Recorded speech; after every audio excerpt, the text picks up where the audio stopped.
Olá, seja bem-vindo a mais um Repensar, um programa que tem como finalidade indicar a você uma boa leitura. A alma do Espiritismo, tríplice aspecto. A que veio o Espiritismo? Expressões da caridade são capítulos do livro que nós destacamos hoje, que tem como título A Alma do Espiritismo. E quem está aqui conosco para conversar e falar sobre esse livro é o seu autor, Orson Peter Carrara. Prazer recebê-lo novamente, Orson. Olá, Zilda. Olá, telespectadores. Que alegria estarmos aqui novamente no Repensar para continuarmos as reflexões em torno de tanto material que a doutrina espírita nos oferece. É um prazer. Muito bom. Bom, o que levou você a pensar nesse tipo de livro? Zilda, eu gosto muito de pesquisar os textos da codificação espírita e também da revista espírita. Como palestrante, como escritor, estou sempre estudando temas que possam, de alguma forma, nos ajudar e, igualmente, divulgar o pensamento espírita. E pesquisando, um dia desses, a Revista Espírita, vale a pena dizer que a Revista Espírita é uma publicação fundada por Allan Kardec e dada à circulação no dia 1º de janeiro de 1858. Eram fascículos mensais dentro de cada ano e depois transformou-se em volume de livro. Então, cada ano tem o seu volume, 1858, 59, 60, até 1869, quando o codificador desencarnou. E no exemplar de dezembro de 1868, Allan Kardec faz uma palestra aos espíritas. E em determinado momento das suas reflexões, ele afirma que a caridade é a alma do Espiritismo.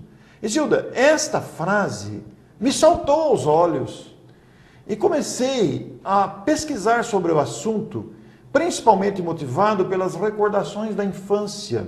Porque quando eu era garotinho, nós acompanhávamos as atividades do Centro Espírita Francisco Xavier dos Santos, na minha cidade natal, Mineiros do Tietê, no interior paulista, onde vários companheiros, inclusive os meus pais, trabalhavam no centro com atividades inúmeras de atendimento aos necessitados, tanto na ordem material quanto na ordem espiritual. Presenciei muitas campanhas, etc. E isto vinculou na memória da infância com a frase dita por Kardec. Daí surgiu a pesquisa do livro. É interessante, porque aí aqui você explica para a gente muitas situações que estão nos livros da codificação, e em especial essa coisa da caridade, o que é a verdadeira caridade, porque a gente ainda confunde o que é caridade, o que é dar esmola, né? A caridade ela não está restrita à doação de coisas. Ela não pode estar restrita à doação de um prato de comida, de um agasalho, de um dinheiro para o remédio ou em campanhas que possam arrecadar móveis e roupas para uma família desamparada. Estes também são aspectos da caridade. Sim. Mas a caridade é muito mais abrangente do que a doação de coisas. O Livro dos Espíritos, na questão 888, os Espíritos ensinam que a caridade está mais no gesto do que no fato em si. Isso significa que muito mais do que doar coisas, o importante é a maneira como doamos, a maneira como olhamos, como cumprimentamos, como tratamos a pessoa. Porque há uma necessidade muito grande na nossa sociedade da atenção, do estímulo. E isto também é expressão de caridade. Porque quando tratamos bem alguém, nós estamos exercitando esses laços de afeto e de fraternidade tão necessários ao equilíbrio da sociedade. Então, a caridade em sua abrangência envolve a doação de recursos materiais, sim, para os necessitados, mas também envolve os relacionamentos, sim, para nos tratarmos melhor. É interessante que você tem como base a caridade, né? Porque a alma do Espiritismo é a caridade. Mas você, nesse livro, você facilita o entendimento de muitos conceitos que a doutrina espírita nos traz, né? Você começa o livro falando de 3 palavras importantes: explicação, concordância e aplicação, né? Você fala de princípios e meios de atuação. E explica isso com facilidade. Eu acho que você podia falar um pouquinho aqui para nós. Este conceito e concordância e aplicação está na página de rosto do Evangelho segundo o Espiritismo. O Evangelho segundo o Espiritismo é a terceira obra da codificação, foi lançada em 1864, e como se sabe, em o Evangelho segundo o Espiritismo, Allan Kardec utilizou-se das máximas morais de Jesus para estudá-las à luz do Espiritismo. Quer dizer, ele faz comentários baseando-se nos princípios espíritas. E acrescenta em alguns capítulos, não são em todos, aquilo que ele chamou Instruções dos Espíritos. E nessas instruções estão valiosos textos assinados por Vicente de Paulo, principalmente, Santo Agostinho, nós fazemos as transcrições. O livro está, pois, inspirado em o Evangelho segundo o Espiritismo. Agora, quando se fala em conceito, concordância e aplicação, nós vamos utilizar isso que está lá na página de rosto do Evangelho segundo o Espiritismo. Por quê? Nós vamos verificar que há uma extrema singularidade, uma concordância entre o que o Evangelho traz e a própria índole do Espiritismo. Porque o Espiritismo veio para a nossa melhora moral. Sim. A finalidade da presença do Espiritismo na Terra é nos tornar melhores. O Espiritismo não veio para convencer, para converter, para... Não, nada disso. O Espiritismo veio para nos trazer melhores. E utiliza-se, nós temos vários mecanismos para fazer isso, né? E entre esses mecanismos estão as atividades do Centro Espírita. Aí estão o atendimento fraterno, a sopa fraterna, o atendimento a gestantes, aí estão os passes, as reuniões mediúnicas, as palestras, os grupos de estudo. São todos meios de aplicação desta concordância que há entre os ensinos de Jesus e a própria revelação espírita.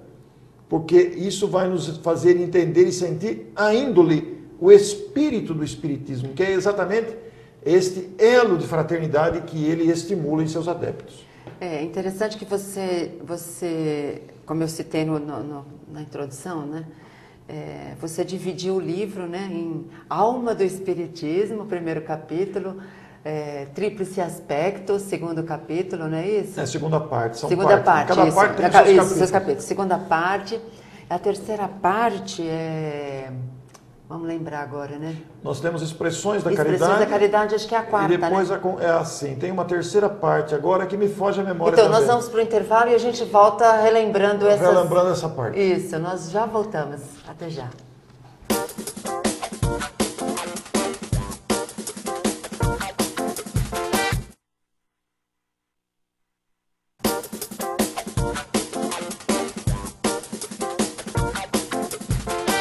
Estamos de volta com o Repensar. Hoje nós estamos comentando o livro A Alma do Espiritismo.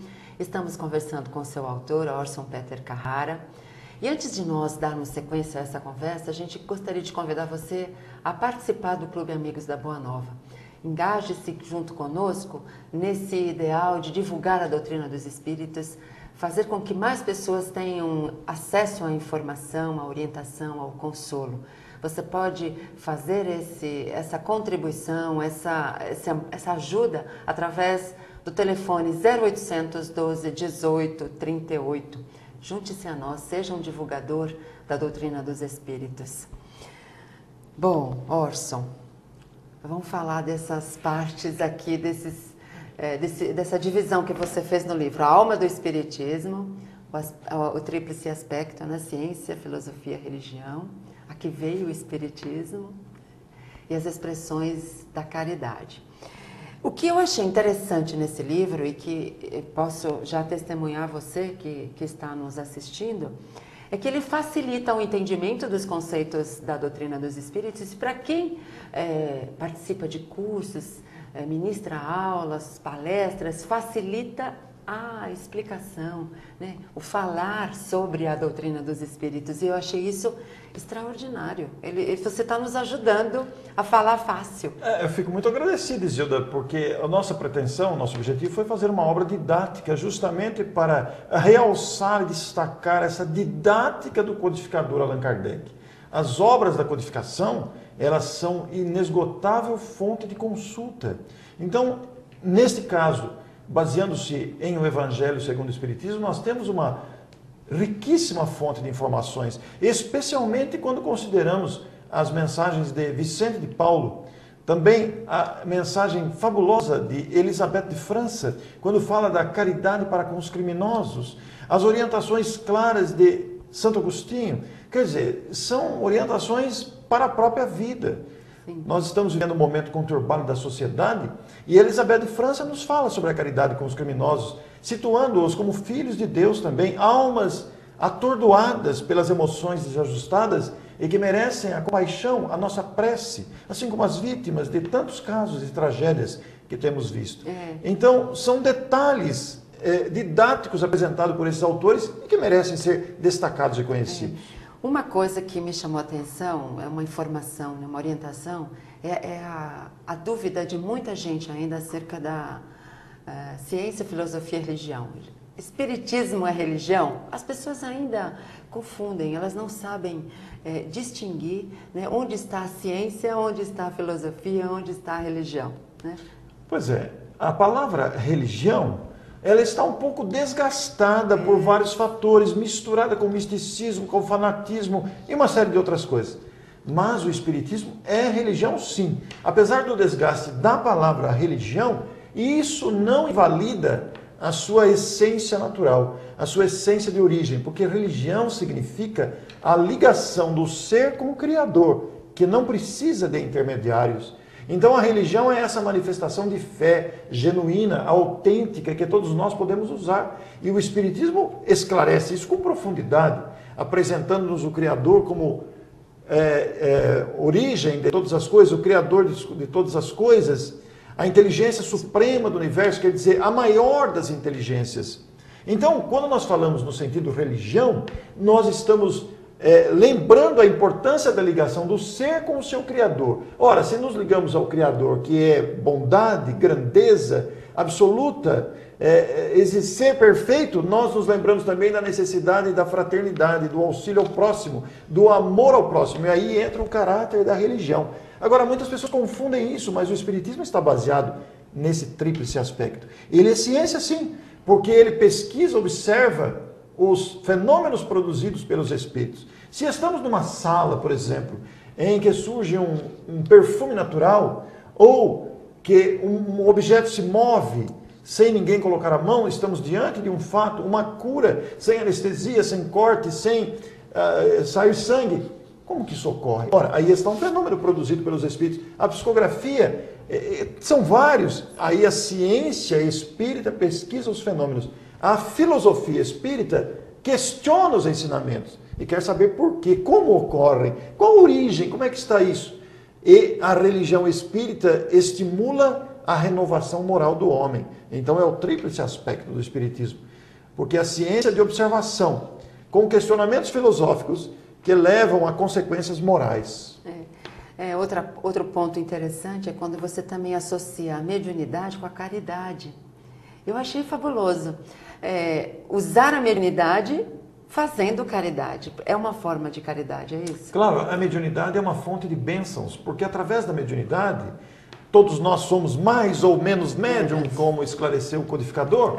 Através da mediunidade nós podemos nos fazer portadores da alegria, do estímulo ao próximo. Sejamos, pois, os médiums da alegria, os médiums da esperança, através da voz, através do gesto, através do trabalho. Agora, se nós quisermos situar os médiums ostensivos, aqueles que são classificados efetivamente como médiums, nós vamos ver o valor das reuniões mediúnicas que atendem espíritos em dificuldade, das reuniões de vibrações, nas reuniões de palestras, de estudos, onde também estão presentes os benfeitores, inspirando palestrantes, inspirando coordenadores de grupo. Tudo isso é caridade.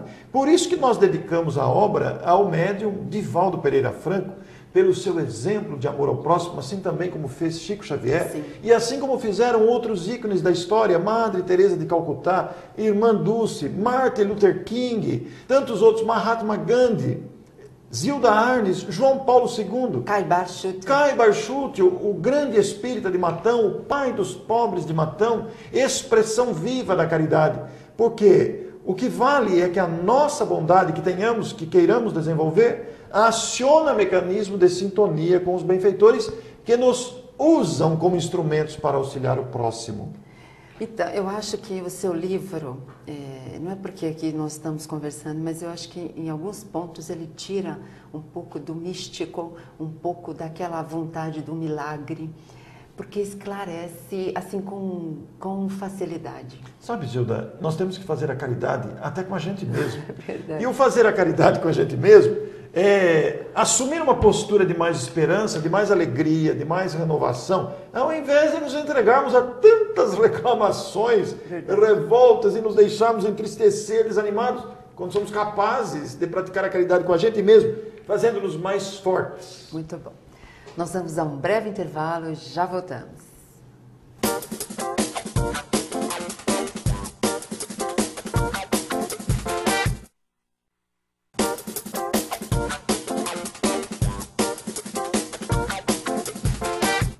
Estamos voltando com o Repensar. Hoje nós estamos conversando com Orson Peter Carrara sobre o seu livro A Alma do Espiritismo. Bom, Orson, vamos falar agora das expressões da caridade, que é a quarta parte do livro. Isso porque são muitas as expressões da caridade, que não se restringe à esmola ou à doação de coisas, mas ela se amplia para os aspectos do relacionamento, não é mesmo? Pois é. São expressões da caridade, realmente.